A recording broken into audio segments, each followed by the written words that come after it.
Hello friends, in this video we will talk about seating arrangement.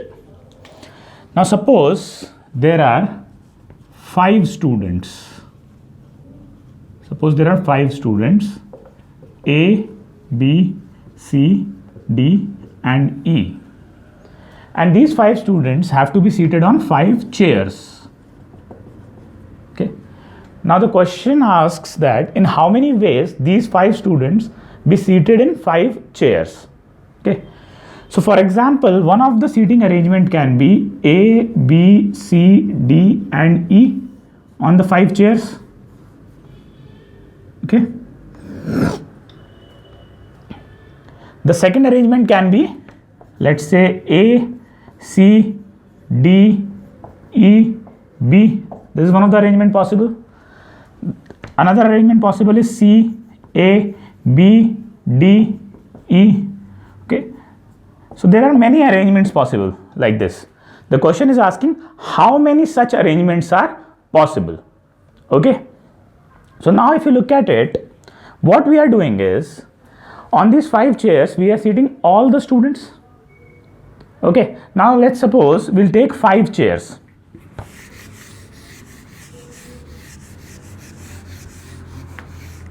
Now suppose we take, these are the 5 chairs. Okay. Chair 1, chair 2, chair 3, chair 4, chair 5. These are the 5 chairs and I have 5 students. Now the first student coming in has 5 options. Let's say A comes in and A sits here. Okay. But A has 5 options. A could have chosen this, this, this, this or this. So the first student coming in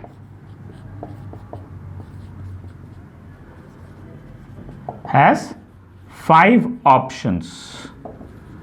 Now once the first student sits at one of the places, so A has been seated here.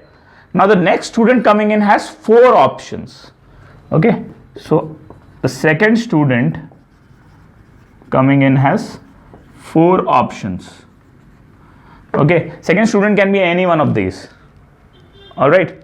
So let's say the second student is D. So D is seated here now. Now the next student coming in has 3 options left because there are 3 places left. So the third student coming in has 3 options. Okay. Similarly, now when 3 students are seated out of 5 places, 2 places are left. So the fourth student will have 2 options. Now after 4 students have been seated, the 5th student will have only 1 option because 4 students are seated, so only 1 seat is left. Okay. So the first student can be seated in 5 ways, second student can be seated in 4 ways, third student can be seated in 3 ways, fourth student can be seated in 2 ways, and 5th student can be seated in only 1 way. Alright. And we have to seat all the students. That means we have to seat the first student and the second student and the third student and the fourth student and the 5th student. Okay. So if we follow the fundamental counting principle FCP, what we will get is the first student can be seated in 5 ways, second in 4 ways, third in 3 ways, fourth in 2 ways and 5th in 1 ways. And we have to seat all the students, and means multiply, because it is the first student and the second student and the third student and the fourth student and the 5th student. So total number of seating arrangements possible is 5 into 4 into 3 into 2 into 1, which is 5 factorial, which will be equal to 120 if you multiply all of them. 5 into 4 is 20, 20 into 3 60, 60 into 2 120, 120 into 1 is 120. Okay. So the number of ways 5 students can be seated on 5 chairs is 5 factorial. Alright. Now we'll look at another example. The question here states that in how many ways 5 students can be seated on 8 chairs. Okay. Now in this example, what we have been given is there are 5 students who have to be seated on 8 chairs. Okay. So there are these 8 chairs. So 5 students will occupy 5 of the places on these 8 chairs. 3 chairs will be left as it is. Okay. So now if you look at it, we'll apply the logic that we applied in the previous question.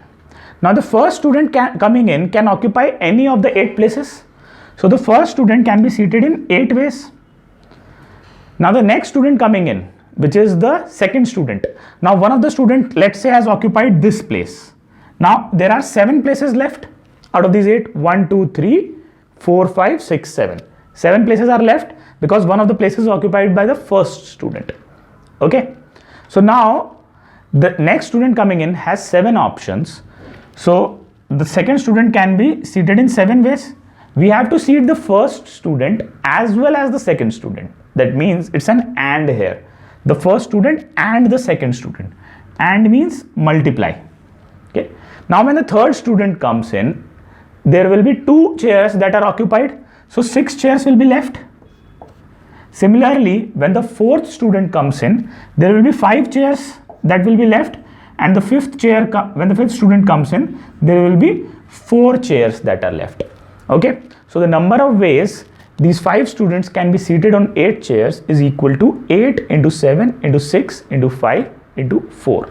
Okay. Which is equal to 6,720. Alright.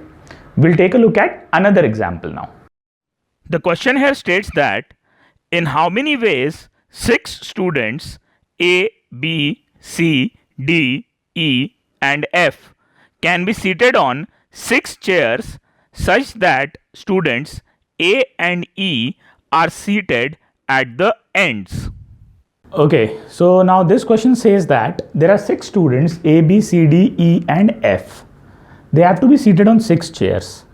The restriction over here says that A and E are at ends. Okay, or they occupy the end positions. What this means is that these are the 6 chairs, suppose.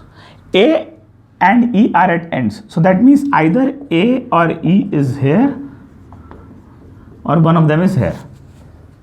Okay. So now if you look at it, there are 2 cases possible. The first case is A is here at this end and E will be here at the other end. Or the second case is E is here at this end and A is here at this end. So it is either this case or this case. Okay.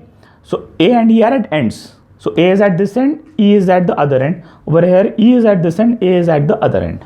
Okay. Now we are left with 4 other students, which are B, C, D and F. We are left with 4 students. There are 4 chairs left here. In the first case, there are 4 chairs left. So 4 people on 4 chairs can be arranged in 4 factorial ways. We know that. Similarly, in the second case, here also there are 4 places and 4 people. So 4 people at 4 places can also be arranged in 4 factorial ways. Okay. So in case 1, we can get 4 factorial arrangements. In case 2, we can get 4 factorial arrangement. It is an OR here. OR means addition. Okay. So our answer is 4 factorial plus 4 factorial, which is equal to 4 factorial into 2, which equals to 24 into 2 is 48. Okay. So there are 48 different possible arrangements in which A and E are at the ends. Okay. Now we will look at another example. The question here states that in how many ways 7 students A, B, C, D, E, F and G can be seated on 7 chairs such that students B, C and D are always seated together. Okay, so this example says that there are 7 students A, B, C, D, E, F, G. Okay, they have to be seated on 7 chairs, but there is a restriction here. The restriction says that B, C and D should always be together. Alright, so what that means is, let us say an arrangement A, D, C, B, F, G, E. This is a arrangement that is acceptable because B, C and D are together. Okay, so this is an acceptable arrangement. If I look at another example, let's say I have A, D, C, E, B, G, F, E.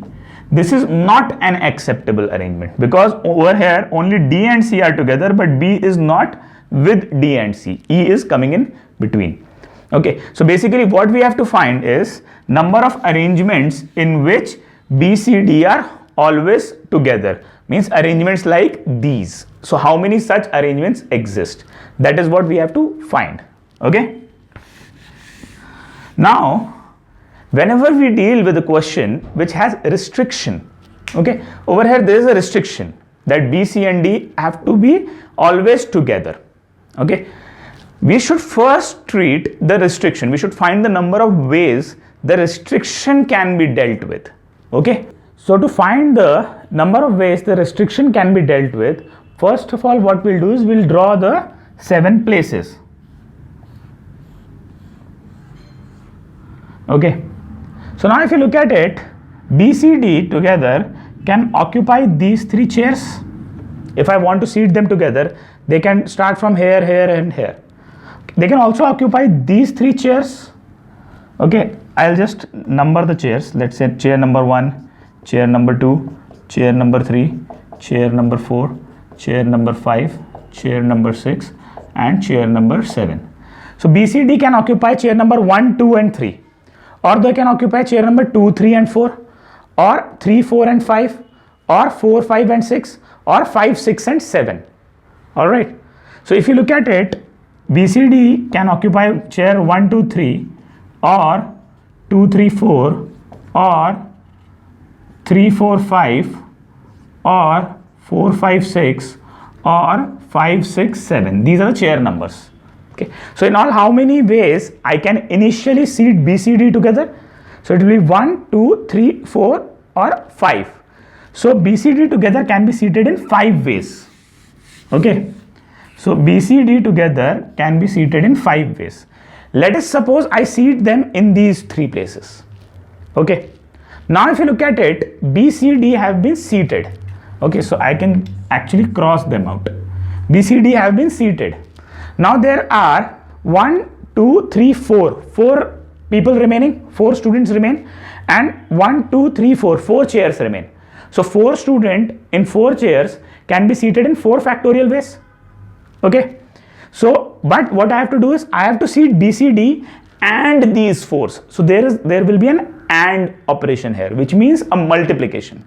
So BCD is seated in 5 ways, and means multiply. These 4 students can be seated in 4 places in 4 factorial ways. Okay, so it is 5 into 4 factorial, but there's one thing still left. What is it? Is let's say BCD is like this, and I'm arranging the 4 students there, but BCD can also rearrange among themselves. It can be CBD, okay, or it can be DCB. Okay, how many such arrangements are possible? There are 3 students B, C and D, and there are 3 places. So they can arrange themselves in 3 factorial ways.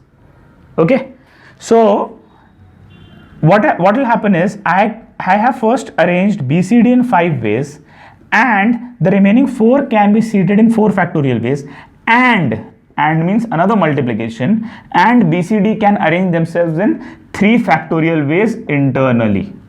Okay, so the answer to the question is 5 into 4 factorial into 3 factorial. Okay, which is equal to 5 into 4 factorial is 24, 3 factorial is 6. 5 into 24 is 120, 120 into 6 is 720. Okay, so there are 720 ways these 7 students can be seated on 7 chairs such that B, C and D are always together. Now we'll look a quicker way to solve the always together question. Okay, we understood the fundamental way. It is important to understand the fundamental way because the question might tweak a few things. So we have to know the fundamentals because we might have to go down the fundamental method road. But now if we just get a question of always together, we can use a very small and quick method for our answer. We'll look at it how it is done. Okay, so now the question is saying that B, C and D are always together. So what I will assume is as B, C and D to be a group. Okay, let me call this as group G, or already G is there. Let me call it as group G1. Okay, we'll call it as group G1. Now I have entity A, B, C and D is group G1, then E, F and G. So there are in all 1, 2, 3, 4, 5 entities here. Okay, so 5 entities are here and chairs are now not 7. Why? Because 3 chairs are occupied by this group. So this group G1, 3 chairs they will occupy. So I will also club those 3 chairs in 1 chair. So if 3 chairs are clubbed as 1 chair, the remaining 4 chairs will be there and then 1 chair will be there for the group. So in all I have 5 chairs then. Okay, so 5 chairs and 5 entities, they can be arranged in 5 factorial ways, as we know. Inside group there are 3 things. So I will just multiply this by 3 factorial. So 5 factorial is 120, 3 factorial is 6. So this comes out to be 720, which was the answer we got through the fundamental method also. Okay, but this is a quicker method. If you just have a group, you just create a group of it, then count the entities, the factorial of that if the chairs are equal, and then inside group there are 3 entities, so 3 factorial for that. Okay, and you just multiply them. Okay, so this is how this question can be dealt in a shorter way. All right, now we'll look at another example. The question here states that in how many ways 7 students A, B, C, D, E, F and G can be seated on 7 chairs such that students B, C and D are never seated together. Okay, so this question is slightly different from the previous question that we did. Over here, if you look at it, what the question says that there are 7 students A, B, C, D, E, F, G, and they have to be seated on 7 chairs. But the restriction over here is that B, C and D should be never together. Okay, we just now did a question wherein we have to find where B, C and D are always together. Now this is opposite of that. B, C and D are never together. Okay, so now if you look at it for this question, can I say that never together cases will be equal to total cases minus always together cases, right? Total cases wherein all these 7 are seated. If I subtract the cases when B, C and D are always together, I will be left with the number of cases where B, C and D are never together. Okay, now we know that 7 students on 7 chairs in all, in total cases, will be equal to 7 factorial. 7 students in 7 chairs in all can be arranged in 7 factorial ways. We know that. Always together, we just found out in the previous question, it was 720. Okay, so 7 factorial is equal to 5040. If you calculate, it will come out to 5040. Always together cases is 720. So never together cases will be then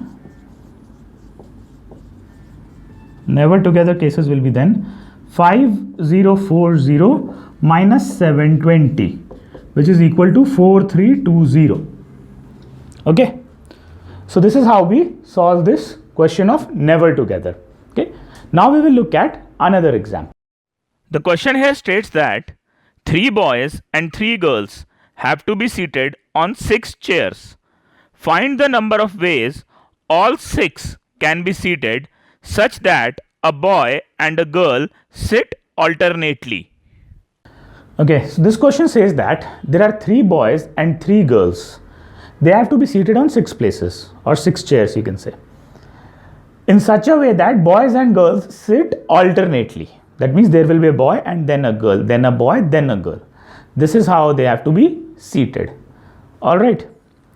Now let us suppose the 3 boys are B1, B2 and B3, and the three girls are G1, G2 and G3. Okay, so there are these three boys, there are the three girls. These are the 6 places. These are the 6 places. Okay, now if you look at it, I can start with either a boy or a girl. Okay, so if I start with a boy, let's say it is boy here, then boy here, and then boy here, and in between there will be a girl and a girl. Okay, so either it will be this case, or it can be I start with a girl, then a boy, then a girl, then a boy, then a girl, and then finally a boy. Okay, so in both the cases there are 3 boys and 3 girls, and they are sitting in alternate places. Okay, so now if you take a look at the first case, the second case will be similar than the first case. Okay, so if you look at the first case, for boys there are 3 places and there are 3 boys, B1, B2 and B3. So 3 boys at 3 places can be arranged in 3 factorial ways. But I also have to arrange for 3 girls at the remaining 3 places. So I am arranging 3 boys and 3 girls. So that means it will be a multiplication and then a 3 factorial for 3 girls. Multiplication, why? Because I am arranging boys and girls, and according to FCP, and means multiply. Okay, the first 3 factorial was for the boys and the next 3 factorial was for the girls. Okay, so this is for case 1. Similarly, in case 2, I will also get 3 factorial multiplied by 3 factorial, because 3 girls will occupy the first 3 factorial number of places. Okay, these 3 girls can be arranged in 3 factorial ways, and I have to arrange for 3 boys. So that because of and, there will be a multiplication, and 3 boys will be arranged in 3 factorial ways. Okay, it's a or here. Okay, or means plus. So either it will be case 1 or case 2, an arrangement. Okay, so the total number of arrangement will be 3 factorial into 3 factorial plus 3 factorial into 3 factorial. Okay, so 3 factorial into 3 factorial plus 3 factorial into 3 factorial. 3 factorial is equal to 6. 6 into 6 is 36 plus 6 into 6 36. So 36 plus 36 is 72. So there are 72 possible arrangements for 3 boys and 3 girls, such that boys and girls sit alternately. Okay, this is how we deal with this kind of question. Now we will look at another example. The question here states that 3 boys and 4 girls have to be seated on 7 chairs. Find the number of ways all 7 can be seated such that a boy and a girl sit alternately. Okay, now this is a slightly different question. Why? Because total number of places I have is odd. Okay, in the previous question, total number of places were even. You will look at it how this changes the question. Okay, so now I have 3 boys and 4 girls. They have to be seated in 7 places. Okay, in such a way that boys and girls sit alternately. Okay, now if you look at it, the possible way to arrange this is that if I start with a girl, then I have a boy here, then girl, then boy, then girl, then boy, and then girl. So there are 4 girls, 1, 2, 3 and 4, and 3 boys. So this is one possible way to arrange. But if I start with a boy, if you look at it, then I will not be able to make the arrangement. Why? Because if I have boy, girl, boy, girl, boy, girl, now there is no boy, only one girl left. So I will have to put one girl here, but now these 2 girls are not alternate. Okay, so this case goes out. Okay, in the previous question what we found that there was 2 cases wherein we could start with a boy or a girl. In this question we can only start with a girl, we cannot start with a boy over here. Okay, so that is the difference between the previous question and in this question. Okay, now if you look at it, this question becomes simple now. There are 4 girls and they have to occupy 4 places. So they can be arranged in 4 factorial ways. 3 boys in 3 places can be arranged in 3 factorial ways. We have to arrange both the girls and the boys. So that is by a multiplication. So what I get is 24 into 6, which is equal to 144. Okay. So there are 144 ways in which 3 boys and 4 girls can be seated in 7 places, such that boys and girls sit alternately. Alright. Now we will look at how to arrange in circles. Okay, now we will look at circular arrangement. First we'll look at the difference between circular and linear arrangement. Now the questions that we were doing were linear arrangement questions.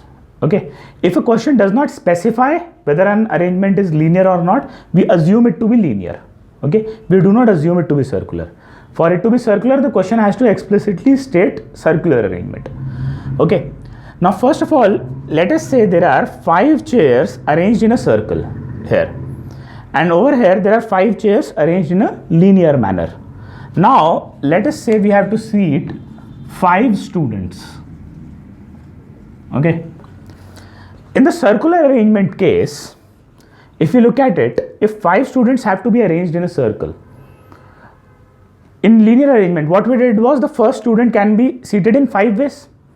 In circular arrangement though, the first student cannot be seated in 5 ways. Why is it so? You'll understand now. So suppose I am in a linear arrangement. So student 1 comes in here. These are the 5 chairs. Okay.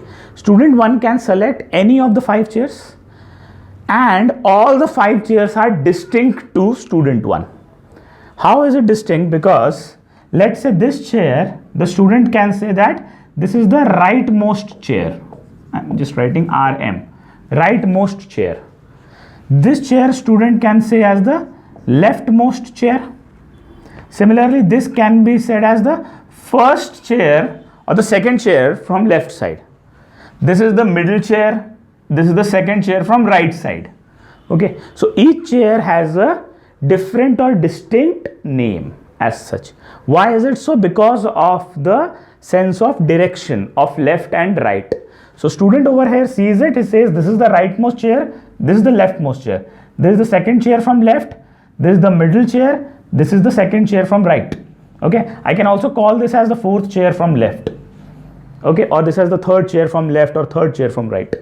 Nomenclature doesn't matter, but what matters is I can actually name or identify each chair in a distinct manner because of the sense of direction. Because of that, I have 5 different chairs at me. That is why I have 5 different options. So that is the reason student 1 can be seated in 5 ways in a linear arrangement. What happens in a circle is there is no sense of direction over here when the first student comes in. Circle has a sense of clockwise and anti-clockwise direction. Okay, but for clockwise and anti-clockwise, I need a point of reference from where I can go clockwise or can go anti-clockwise. Initially, when the first student comes in, there is no point of reference. So all these chairs are same for the student. Okay, and when all the options are same, you actually don't have any option in that case. When all the things given to you are same, then you don't have any choice per se. Okay, for example, if you have 3 exactly same books, okay, and I ask you, you have to choose any one of them. In reality, you have only one choice. All the 3 books are the same. You choose any of the books, it will be same. Okay, but if you have 3 different books, then if you have to choose one of them, then you have 3 choices. You can choose either book 1, book 2 or book 3. Okay, so similarly in the linear case, there are distinct chairs because of the sense of direction. But in circulars, there is no sense of direction. So that is why the first student coming in does not have any choice as such. So, but the first student has to sit on any one of them. So the first student will come in with one choice, or the first student can be seated in just one way. Okay, because all the chairs for the first student is the same. Now let us suppose the student sits here. Now this student sits here, the first student, in a circular arrangement. Now when the first student sits here, the second student now can name each chair differently.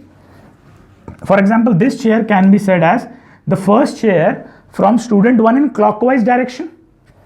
This chair can be said as the first chair from student 1 in anti-clockwise direction. Or this chair can be said as the second chair in clockwise direction. Or this can be said as the second chair in anti-clockwise direction. Now I have a sense of direction. So the second student has 4 different chairs that he or she can choose from. So the second student can be seated in 4 ways. Similarly, the third student now will have 3 options, because the third student can use either student 1 or as student 2 as a reference for clockwise or anti-clockwise. Then student 4 has 2 options and student 5 will have 1 option. Okay, we have to seat all the students, so that means there will be an AND here, and then the number of ways to seat them will be 1 into 4 into 3 into 2 into 1, which is 4 factorial. Okay, if you look at it for a linear arrangement, 5 students and 5 chairs were arranged in 5 factorial ways for the linear one, but for the circular one it comes out to 4 factorial. Okay, so keep in mind, if n things have to be arranged in n places in a linear way, they can be done in n factorial ways, but if n things have to be arranged in n places in a circular way, then the answer is n minus 1 factorial. Okay, all right. And why is it so? Because the first thing that you place in a circle has actually can be done in only one way. Okay, is it clear? Okay, so this is about circular arrangement.